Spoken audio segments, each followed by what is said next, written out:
Америка университетине тапшырып, контракт $1400 экен десем, чалкасынан кетишип, чоң грузовой машина исине чыгып алып, баскетбол ойногондо да кыздар менен ойногон кызык эмес, мага бул эркек балдар менен ойногонду жакшы көрөм. Ошондо саатына $10 таапчумун, ошо биринчи акчам болду.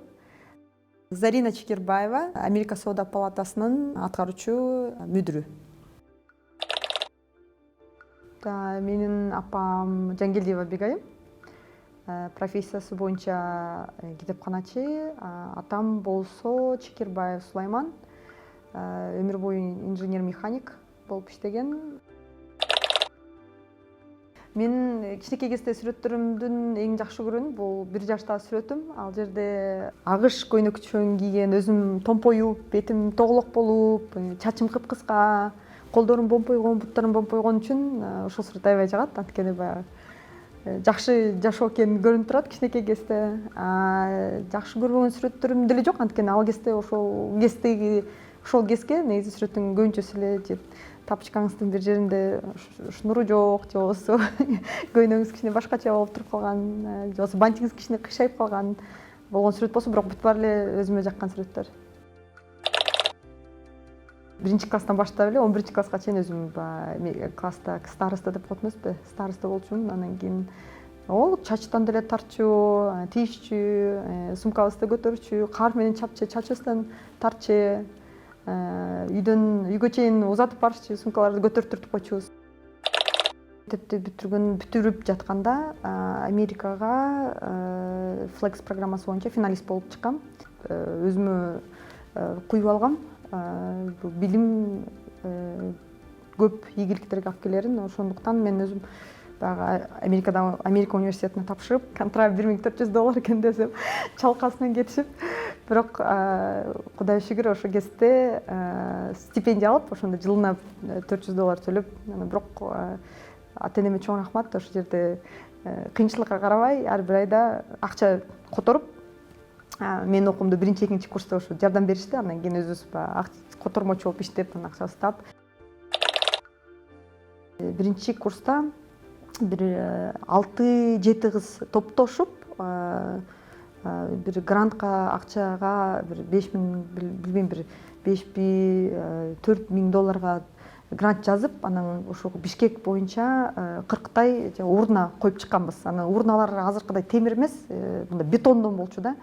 Анан кийин сыртынан кейстан деп жазып, анын бардын чоң грузовой машина исине чыгып алып, ташыганыбызды эсимде бар. Анан кийин ар кайсы жерге барып өзүбүз пышылдап, ошонун баарын түшүрүп коюп, ошо Бишкек шаарындагы бир 40 урна коюп чыкканбыз.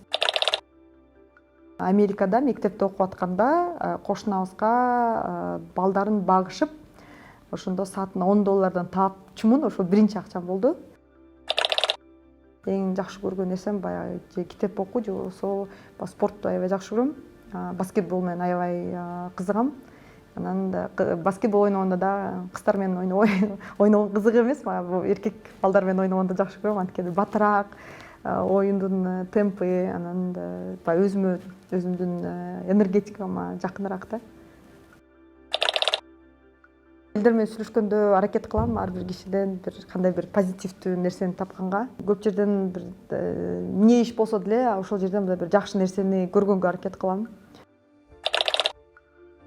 2002-де болот эми. Атам өтүп кеткен кез бир 3 айдай кыйналып жүрдүм. Анан кийин кичине айтат го, убакыт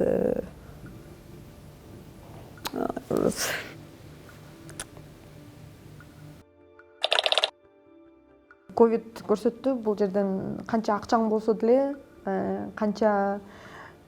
кандайдыр бир орунуң болбосо деле, статусуң болбосо деле, бул эгерде оору келсе, бул бүт баарын болгон адамдарды эчтекесине карабай тиерине да. Ошол кезде биз орусча айтып коет эмеспиз, солнце светит всем одинаково дегендей, күн бүт адамдарга бирдей тийгенин көрсөттү да. Кандай бир мүмкүнчүлүк болгон күнү деле бул акча каражат болобу же кандай бир орун болобу, бул эчтекени карабай тийсе өмүрдү деле алып кетет экенин көрсөттү. ошондуктан баягы андан сырткары биздин саламат сактоо системасы даяр эмес экенин көрсөттү. Андан сырткары негизи эле биздин системаны өзгөртүш керек экенин көрсөттү да. Мен ойлойм азыр ушул жашта болгон билимди, илимди, тажрыйбаны чогулттум. Кыргыз эл үчүн, жер үчүн деп иштеп бергенге даярмын, даярдыгымды сездим. Кандай бир өзгөрүүлөрдү алып келгенге, анткени азыр ошону көрдүк, баягы биздин өлкө бир илимдүү, билимдүү, тажрыйбалуу жаш кадрларга аябай муктаж экенин. Эми азыр жардам бербегенде качан жардам беребиз? Анткени биз жерди деле көрдүк, элди көрдүк, системаны ичинен да сыртынан дагы көргөнгө аябай жардам берди. Ошон үчүн мен ойлойм, азыр бул жогорку кеңешке барган күнү, өткөн күнү баягы чогулткан тажрыйбам, андан сырткары системаны жакшы билген билимим көп жерден баягы жаңыртканга, оңолтконго бир түрткү болот деп.